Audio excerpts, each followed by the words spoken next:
Gracias por acompañarnos en este podcast, producido por el equipo de producción de Voz Evangélica de América, Radio Bea.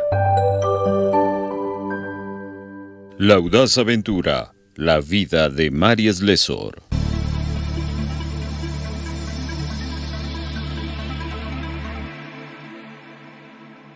Capítulo 13. Viejas costumbres.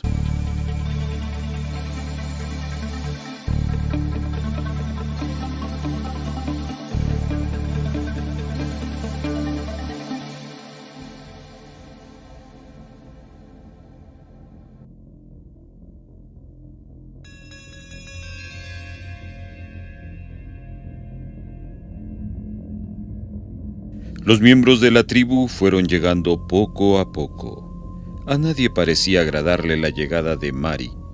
Cuando ella le comentó al jefe Edem su necesidad de una choza más grande, él le respondió a regañadientes que tenía una dentro de su cercado. La choza estaba sucia y la misionera tardó varios días en limpiar las paredes. Aparte de sus niños, Mari tuvo apenas un ayudante. Se llamaba Ekpa, un niño ocollón de 12 años de edad. Mari no solicitó su ayuda. Él se ofreció voluntariamente. Trabajaba junto a Mari todo el día, limpiando y cocinando. Ayudó incluso a hacer los huecos en la pared para colocar los marcos de la ventana y de la puerta que ella se había traído desde Creektown. Con la ayuda de Ekpa, Mari empezó a aprender la lengua bantú. Mientras trabajaba, se preguntó si Ekpa llegaría a ser el primer converso en Ekenge. Una semana después de estar instalada en su nueva choza, Mari oyó las risas y los cantos que venían del lugar de encuentro de la aldea. Sintió curiosidad para ver qué estaba pasando. Dejó a los niños en la choza y se acercó a donde la gente estaba reunida. Vio una olla de líquido hirviendo sobre el fuego y supuso que iban a cocinar una comida especial. Entonces, un anciano de la aldea se adelantó y dijo algunas palabras en lengua bantú. A Mari le hubiera gustado entender lo que decía. ¿Daba acaso gracias por la comida? Puede que así fuera, pero su voz revelaba un tono duro. Luego vio a Ekpa delante de la gente, flanqueado por varios hombres robustos. Todo sucedió rápidamente. El anciano tomó un cucharón y lo llenó de líquido amarillento que Mari identificó como aceite hirviendo. Vio horrorizada cómo Ekpa era arrastrado hasta el anciano y comprendió lo que iba a suceder. Entonces gritó estruendosamente y se abrió paso entre la gente, pero era demasiado tarde. El aceite hirviendo fue derramado sobre las manos y los brazos de Ekpa. Este se arrojó sobre el suelo chillando de dolor. El rostro blanco y pecoso de Mari enrojeció y montó en cólera de inmediato. Giró en torno al anciano y le gritó algunas palabras en efik. Por la forma en que éste le escupió en la cara, supo que le había entendido. Entonces, ella ordenó a los hombres que llevaran al niño a su choza. El anciano tradujo su mandato. Poco podía hacer Mari por Ekpa, excepto curarlo con laudano y vendarle sus heridas. Mientras lo trataba, oró por él para que no perdiera sus manos a causa de una infección. Se preguntó si el castigo de Ekpa tenía algo que ver con la ayuda que el niño le prestaba. En lo más hondo de su ser, presintió que así era. Mari no lo supo, pero una mujer quedó gratamente impresionada por su valiente intento por rescatar a Ekpa.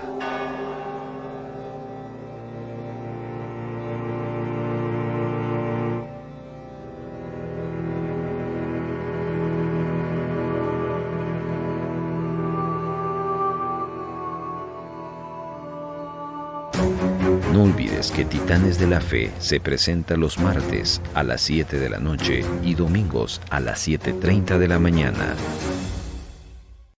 Estás escuchando Titanes de la Fe. La mujer, Mamá Emé, era la hermana del jefe Edem.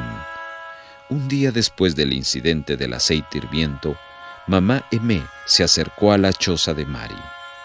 «Ven, siéntate conmigo», le susurró en Efik, gesticulando con la cabeza. Mari aceptó la invitación y siguió a la esbelta mujer. Las dos se agazaparon sobre el suelo en el fondo de la choza. «Es peligroso que nos vean», susurró Mamá Emé. «Pero quiero que sepas que yo sí quiero que estés aquí. Haré lo que pueda por ayudarte. Pero si alguien descubre que soy amiga tuya, nos matarán a las dos. ¿Comprendes?». Entonces su voz se volvió apremiante. «Sí», replicó Mari. «¿Esa es la razón por la que quemaron a Ekpa? ¿Por ser amigo mío?». Mamá Emé afirmó con la cabeza. «Dijeron que pasaba demasiado tiempo contigo y al negarse a hacer una incursión con los demás jóvenes, fue acusado de abandonar las costumbres de nuestro pueblo». Mari había acertado, pero era muy duro oír que alguien fuera deliberadamente castigado por tan solo ayudar a limpiar su choza. Miró a Mamá Emé y pensó que ella también corría grave peligro. «¿Por qué haces esto?», le preguntó. Mamá Emé miró nerviosamente en derredor antes de responder. «Las otras mujeres están en el huerto, te lo diré». Respiró hondo antes de continuar. «Ya estoy cansada de las costumbres antiguas. Una vez fui feliz observándolas. Fui la primera esposa de un jefe importante. Tenía muchos criados y mi esposo era bueno conmigo. A veces me pegaba y me golpeaba», dijo señalando una profunda cicatriz en su brazo izquierdo. «Pero también golpeaba a las otras mujeres. Al fin y al cabo, solo somos mujeres». Mamá Emé guardó silencio por un instante. Mari la estimuló. «¿Qué fue lo que te hizo cambiar? ¿Qué hizo que te cansaras de las viejas costumbres?». Los grandes ojos marrones de Mamá Emé se agrandaron. «Fue el funeral de mi marido.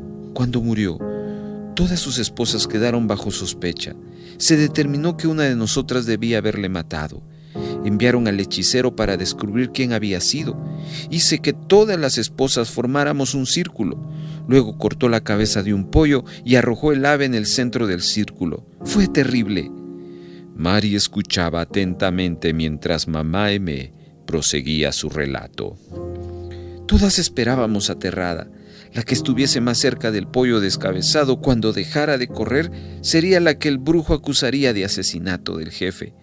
El pollo cayó cerca de mí cuando por fin se detuvo, pero una de las nuevas esposas estaba un poco más cerca. Ella fue declarada asesina y arrastrada para partirle los brazos y las piernas y ser arrojada en la tumba abierta de mi marido. Yo me desmayé y ellos me dejaron con el pollo muerto».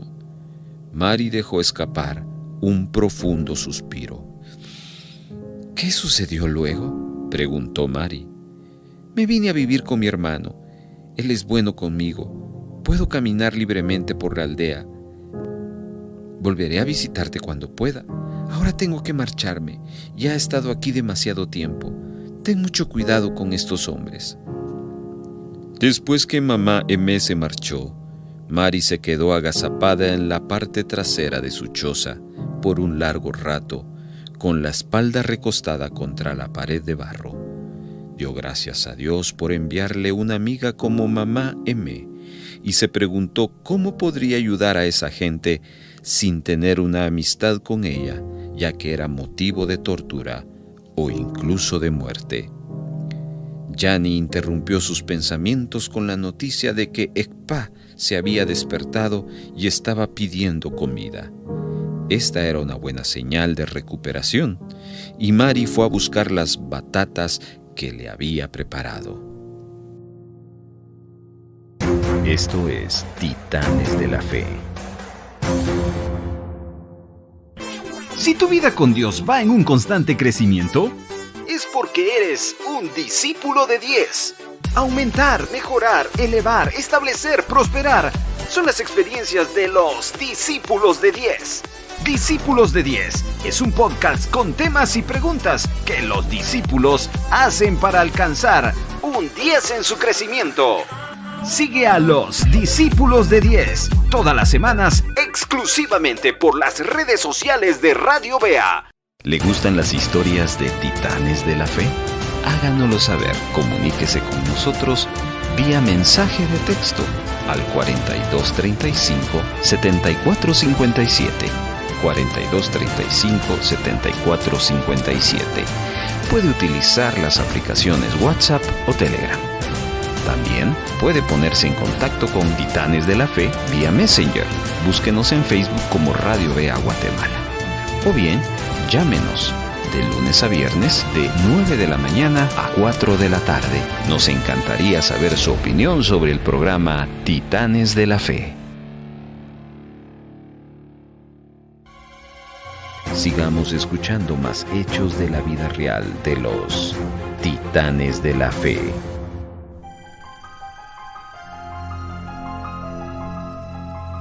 Fiel a su palabra, la mamá M acudía casi todos los días a conversar con Mari. Después de un par de semanas, otras mujeres se acostumbraron a la presencia de Mari y pasaban por su choza para ver lo que estaba sucediendo. Les fascinaba especialmente escuchar su órgano musical y admiraban también su máquina de coser. Aunque se resistieron a la propuesta de coser alguna ropa en esta máquina. Pocas semanas antes, 7 hombres de una aldea cercana habían sido asesinados por usar vestidos al estilo europeo. Una vez más, sus muertes fueron justificadas por el cambio de las costumbres de la tribu. Aunque la vida en Ekengue significó un gran cambio para Mari, algunas cosas eran similares a Creektown y Ducktown, como por ejemplo, el flujo interminable de personas que necesitaban asistencia médica. Todos los días, Mari atendía a 10 o 20 personas con toda clase de enfermedades. En realidad, fue su trato a los enfermos lo que condujo a su primer desacuerdo con el jefe Edem. El conflicto comenzó un día, cuando llegó un hombre de una aldea distante unas 8 horas de Ekengue. El hombre le presentó a Mari 4 barras de cobre, que los nativos usaban como una especie de dinero, una botella de ginebra y una petición urgente. Una mujer le había contado que existía una mamá blanca que vivía en Ekengue y que podía curar las enfermedades. Les dijo que Mari había curado a su nieto. Esta era una información importante para la aldea, porque su jefe estaba gravemente enfermo y probablemente no viviría más de un día, o quizás 2. El hombre había venido para rogar a Mari que le acompañara hasta la aldea para curar a su jefe. Mari no sabía qué hacer. Su nuevo paciente era un jefe y si moría, tal vez ya habría muerto cuando llegara a la aldea. Podrían surgir muchos problemas con ella por eso. Posiblemente ocurrirían muchas muertes a causa de la borrachera durante el funeral, y Mari quedaría atrapada en medio de todo ello. Podría incluso ser acusada de la muerte del jefe. Por otra parte, nunca había rehusado ayudar a ninguna persona que se lo pidiera. Mari visitó al jefe Edem y a mamá M para consultarles. «No debes de ir», dijo el jefe. «Mi autoridad para protegerte solo abarca 1 hora de camino en cualquier dirección desde esta aldea. Irías por tu propia cuenta, y si ese jefe muriera, serías culpada de ello. Además, estamos en la estación lluviosa, las sendas están inundadas y hay árboles enormes caídos en la senda. No podrás salvar la distancia». «Y no solo eso», añadió mamá M. «Si el jefe muere, su aldea vendrá a declararnos la guerra por haberte enviado sin buenos resultados. Todos podríamos morir antes de que se resuelva este asunto». Aunque Mari respetaba su consejo, comenzó a sentir que debía de ir. «¿Qué pasaría si tú estuvieras en tu caso? Preguntó ella al jefe Edem. ¿No querrías que yo viniera a ayudarte? El jefe se encogió de hombros y repitió su advertencia. No vayas. Aquella noche, Mari estuvo pensando insistentemente en la cuestión. Alguien había venido a pedirle ayuda, pero si acudía, la aldea de Kenge correría peligro. Cuando rayó el alba y un gallo flaco comenzó a cantar, ya había tomado la decisión. Iría y ayudaría al enfermo. Mari sabía que el jefe Edem no le iba a agradar aquello. En efecto, mostró su disgusto cuando ella le anunció su decisión. Con todo, salvo mandarla a matar, no había nada que pudiera hacer para detenerla. Mari dio instrucciones para el cuidado de sus niños y siguió al mensajero para la jungla hacia el oeste. Mari iba caminando llorando. Le preocupaba la enfermedad del jefe y la urgencia de llegar a tiempo. También le preocupaba la travesía para llegar a la aldea. Debía evitar leopardos, cocodrilos y serpientes. Además, tenía que cruzar muchas fronteras enemigas. Estás escuchando Titanes de la Fe. No olvides que Titanes de la Fe se presenta los martes a las 7 de la noche y domingos a las 7:30 de la mañana.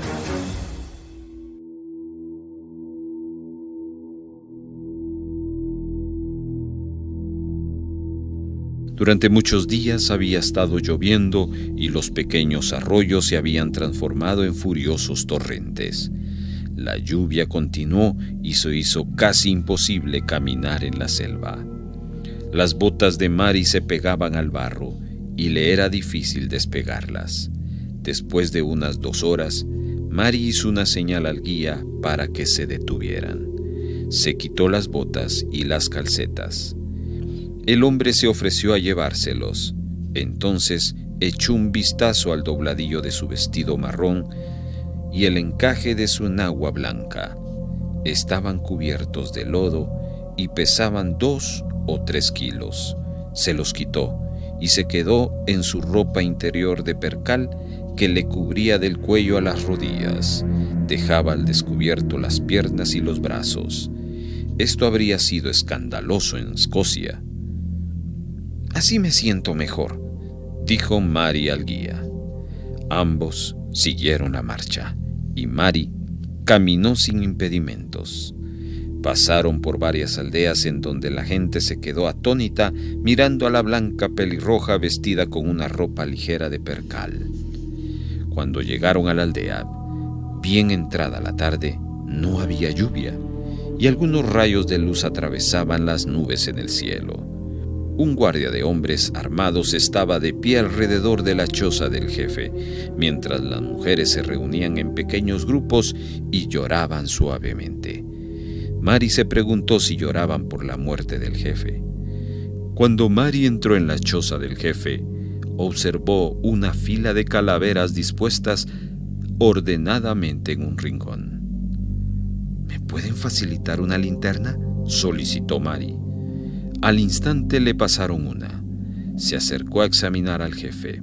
Estaba muy débil y parecía tener problema de estómago. Mari sacó un medicamento de su bolsa y lo mezcló con agua. «Tome esto», dijo al jefe. «Luego oraré por usted». Mari pidió a una mujer que hiciera un poco de sopa de ñame. Cuando estuvo preparada, introdujo unas cuantas cucharadas en la boca del jefe. Supuso que éste no había comido durante varios días, probablemente porque nadie querría ser la última persona que le alimentara antes de morir. Eso haría que tal persona fuese la principal sospechosa de haber envenenado al jefe. Mari lo alimentó durante la noche, administrándole un poquito de sopa de vez en cuando. Cuando salió el sol, el jefe pareció encontrarse un poco mejor y continuó mejorando el resto del día. Después de celebrar un breve culto de acción de gracias, Mari cayó en un sueño intermitente. Al tercer día, tuvo confianza en que el jefe se recuperaría plenamente. Cuando dio la noticia a la aldea, las mujeres empezaron a sollozar. Se acercaron a ella, se arrodillaron y tocaron el suelo húmedo con la cabeza. «Has salvado nuestras vidas», le dijeron tocándole los pies. «Si no hubieras venido, todas nosotras hubiéramos muerto. ¿Cómo podremos darte las gracias? Siempre serás nuestra madre y nosotras tus hijas». El viaje de regreso a Ekengue fue muy distinto. Unas 40 personas de la aldea insistieron en escoltar a Mari a lo largo de todo el recorrido. Cantaron y compusieron poemas acerca de la Mamá Blanca, y al pasar por las aldeas se detenían a contar el servicio que Mari les había prestado. A Mari no le gustó que exageraran lo ocurrido, pero sabía que había hecho nuevos amigos en la jungla africana y necesitaba el mayor número posible de ellos.